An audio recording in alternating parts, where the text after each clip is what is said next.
I couldn't stand the thought of being stuck with a woman who had a huge pregnant belly, making me raise the child alone. His eyes showed disgust, and a big smile appeared on his face, knowing this day would come. Even though I saw it coming, I quickly went to my room and came back with a document. I handed the divorce papers to Paul. His face twisted in shock.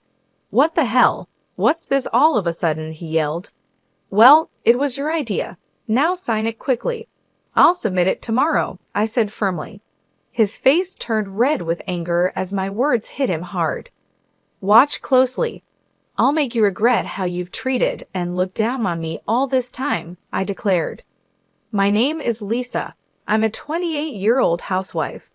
Until 3 years ago, I worked for a mobile company. I met Paul Walter, my boss, when I was 25. We quickly fell in love and got married. Paul, 4 years older than me, was very reliable, especially when teaching me the job as a newcomer who didn't know much.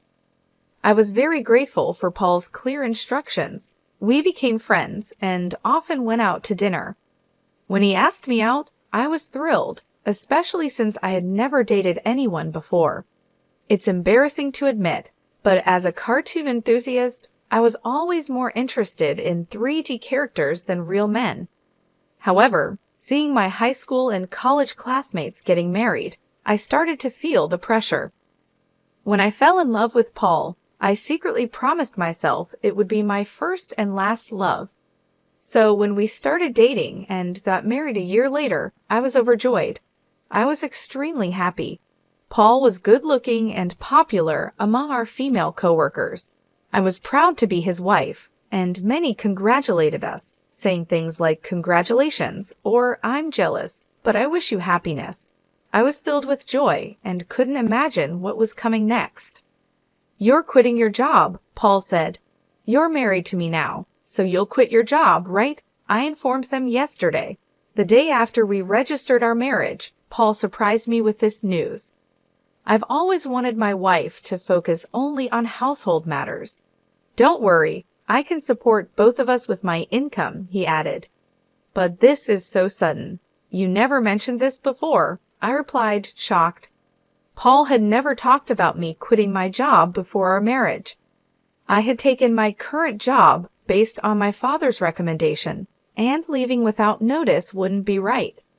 I wanted to explain this, but Paul's eyes silently warned me not to argue. Instinctively, I kept quiet. "I should have told you, but it's done. Starting tomorrow, you don't need to go to work. I'll handle the handover," Paul declared. The news about starting tomorrow was so abrupt it made me feel dizzy. However, Paul's words were firm.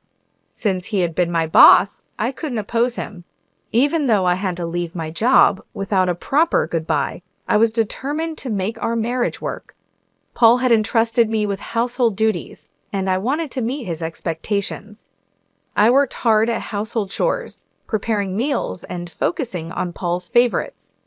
Although Paul ate without commenting on the taste, I longed for a word of appreciation. After quitting my job, I was no longer recognized by anyone. One day, Paul asked, "Is my jacket clean?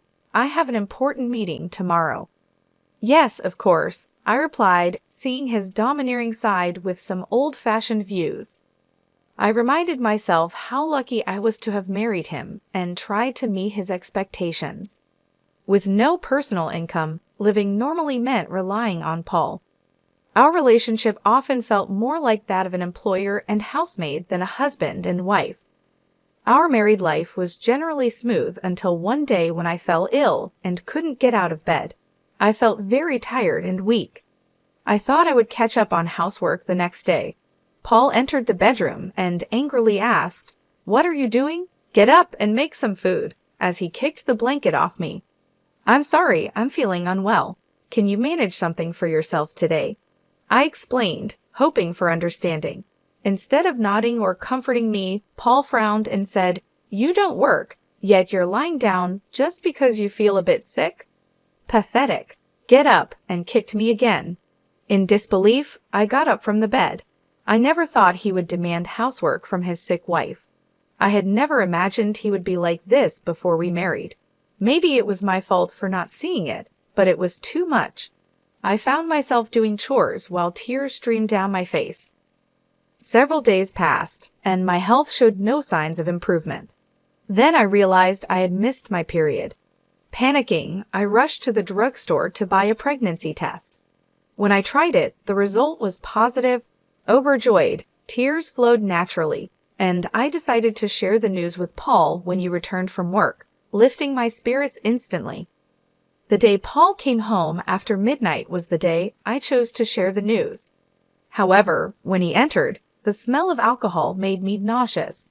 His face was flushed, and he staggered as he walked. It was surprising how much he had drunk, especially without notifying me. Even though I had prepared dinner, I wanted to share the news of my pregnancy with Paul quickly.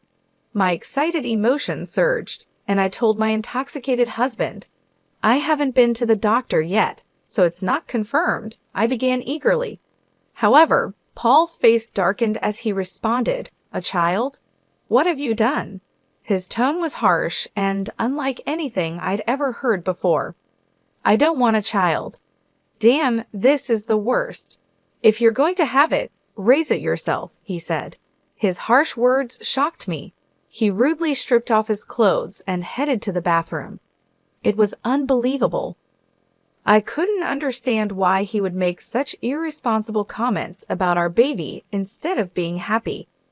The happiness I had felt moments ago was immediately replaced with deep sorrow. Why would he say such things? He had never mentioned not wanting children before.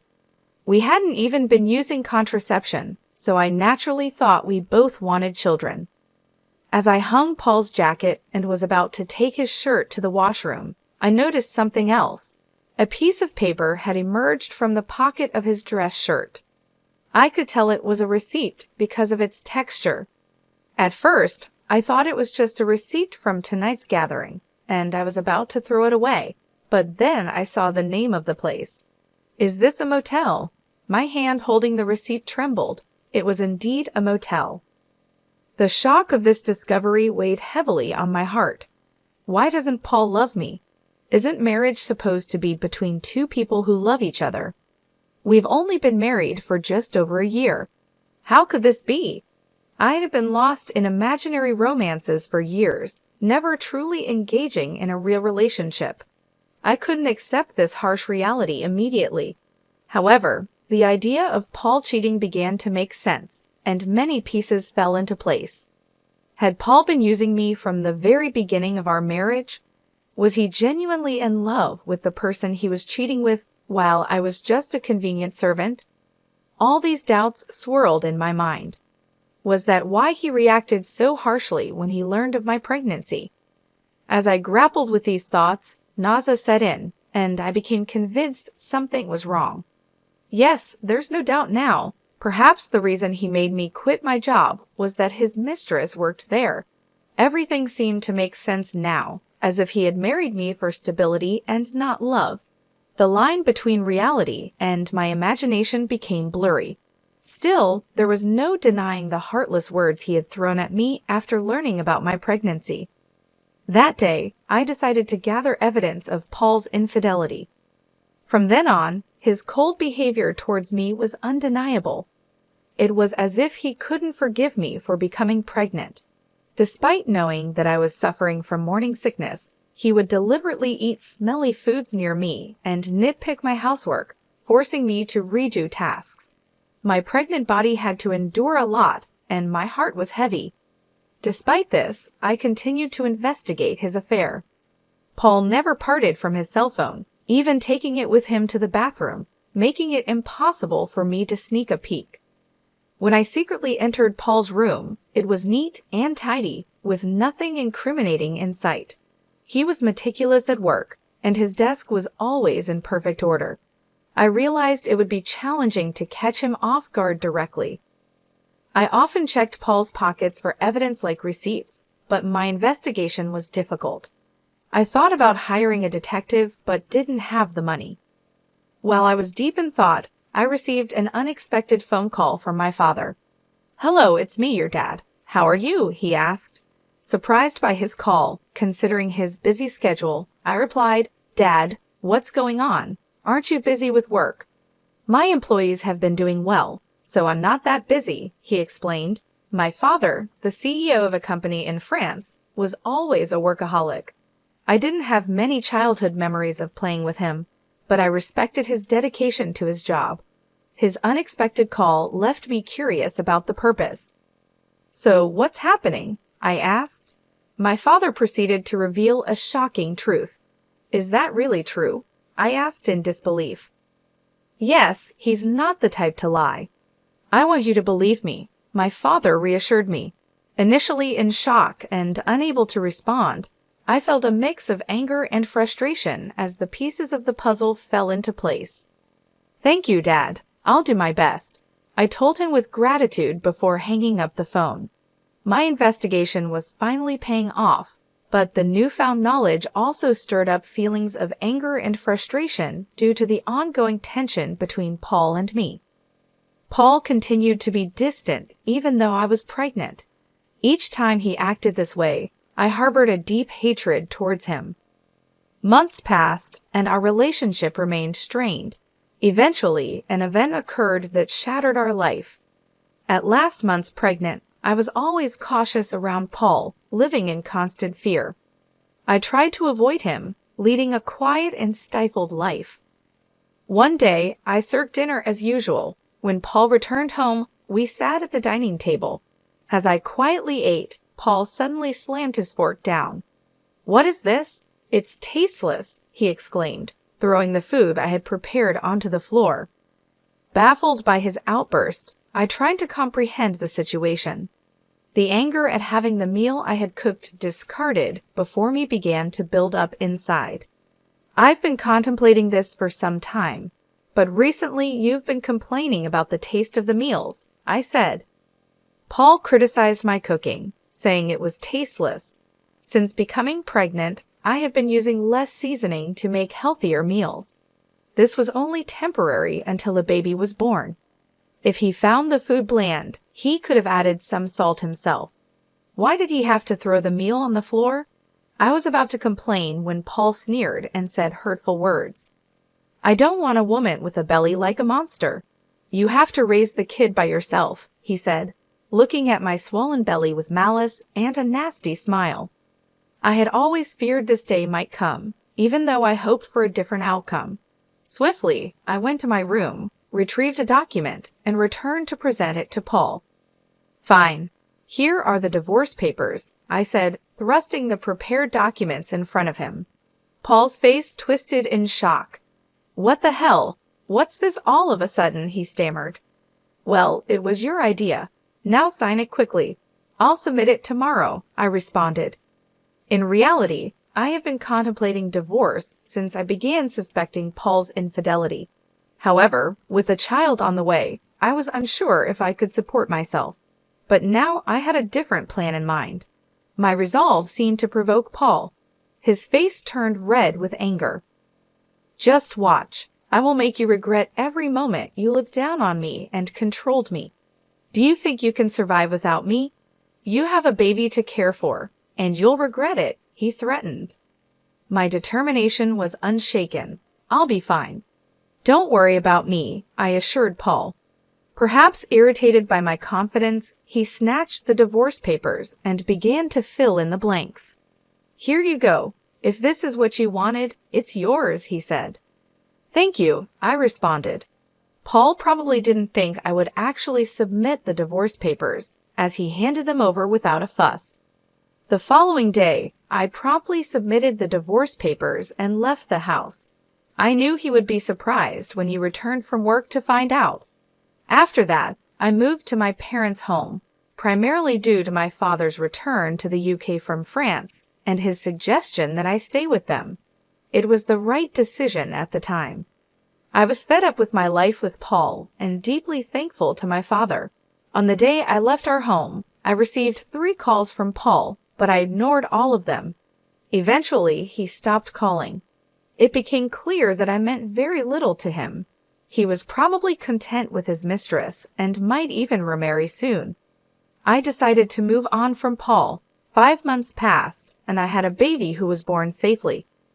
I was now living happily with my parents and my baby. While I was enjoying this peaceful life with my family, Paul called again. I ignored his calls at first, but after several persistent attempts, I had no choice but to answer. "Hello, what do you want now?" I said, wary of his tone. "Hey, what's going on?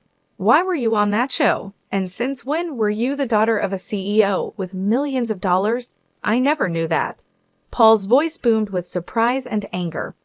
It turned out that Paul had seen a TV show that was broadcasted after I returned to my family home. I had received a request from a TV station thanks to my father's role as the CEO of a renowned global tech company. The show featured the lavish lifestyle of the CEO's family. Producers had come to our house and filmed our family's lifestyle. During the TV show interview, they discussed our family's wealth, mentioning a rough estimate of $25 million. I never imagined Paul would see that show, but the power of television is truly something. "Oh, by the way, I didn't tell you that I have an asset of $45 million due to an advanced inheritance. That's why I was able to divorce you." Yes, my father informed me about the inheritance, which gave me the confidence to live comfortably even after divorcing you. Upon hearing this, Paul's reaction was immediate, and he was furious. "What? That's dirty. Why didn't you tell me about this before? Half of it is mine, right? Give me the money now," he demanded. I calmly responded, "Just as I suspected, after seeing the show, all you could think of was getting money from me. Gifts from parents are not included in property distribution. Are you forgetting your own mistakes?" Paul was puzzled and asked, "What are you talking about?" I continued, "I'm tired of your anger, Paul. You called me yourself. You should know you can't blame me for what you did. You cheated, didn't you? With your new wife, who's a junior from your company? You started dating her even before our marriage." Paul was clearly shocked by the information I got from my father. I finally had the upper hand. "Did you think I wouldn't find out? My father has many contacts in your company, and one of them informed me about your affair. I've never mentioned it, but I'll be demanding child support." Paul, still in denial, protested, "Stop kidding. Why should I pay child support? It's all because of you, right? You got pregnant on your own and slacked off with household chores. It's all your fault." Hearing Paul blame me without apologizing for his own mistakes was beyond belief. I couldn't believe I was ever married to someone so lacking in common sense. I truly felt it was the right decision to leave him. "Paul, I'm broke. My wife spent all the money I earned, and now I'm in debt," he pleaded. Hearing Paul's pitiful excuse, I went from anger to sheer disbelief.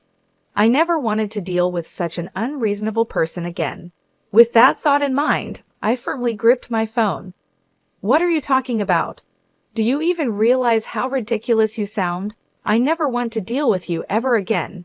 I'll have my lawyer handle the matter of child support. Never call me again, and you will not see the child anymore. Goodbye."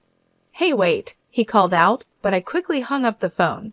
Afterwards, I blocked Paul's number and took a deep breath. It's over now, right? I won't get any more calls from Paul. I no longer want him disrupting my peaceful life. Just then, I heard my baby crying from the other room and rushed to soothe the baby. It turned out that he began paying child support every month. According to a former colleague, Paul claimed that the woman he remarried was quite a spendthrift, and he had to cover his current living expenses with debt. It seemed that because of these circumstances, Paul had tried to get a share of my inheritance by calling me. However, Paul didn't get a penny from me. Now, his expenses were greater than his income, and he was struggling. Either he felt things were falling apart, or he couldn't stand being looked down upon by his colleagues. What's more, he made the mistake of starting his job search only after leaving his current company. This resulted in him being forced into a life of poverty. Hearing this from a colleague didn't move me at all. I thought he deserved all the hardships. The harsh words and cold demeanor he showed me will never fade from my memory. I sincerely hope he gets what he deserves. Meanwhile, I'm enjoying being a parent with the help of my parents. My baby is growing up healthy and happy. I feel supported and loved in my family's home, and I no longer have to worry about financial issues. My father, who is a successful CEO, mentioned that he wants to pass on the company to me. This news was both surprising and motivating. I realized that I needed to prepare myself for the responsibilities that would come with running a company. My father has always been a hardworking man, and I wanted to make him proud. So I started learning more about the business, taking on small tasks to understand how things work. I knew it wouldn't be easy, but I was determined to succeed. Living with my parents has given me a chance to rebuild my life. I feel more confident and ready to face the future. My father's faith in me has inspired me to aim high. He believes in my abilities, and that belief has become a source of strength for me. Every day, I work on balancing my role as a mother and my preparations to take over the company. It's challenging, but I find joy in every moment. My baby's laughter and my parents' support keep me going. I am grateful for this second chance at life, away from the toxic relationship with Paul. I often reflect on my past with Paul. His betrayal and cruelty hurt deeply, but they also taught me valuable lessons about strength and self-worth. I have grown from that experience and emerged stronger. I am now focused on building a bright future for myself and my child. The pain of the past is slowly fading, replaced by the hope and excitement of what lies ahead.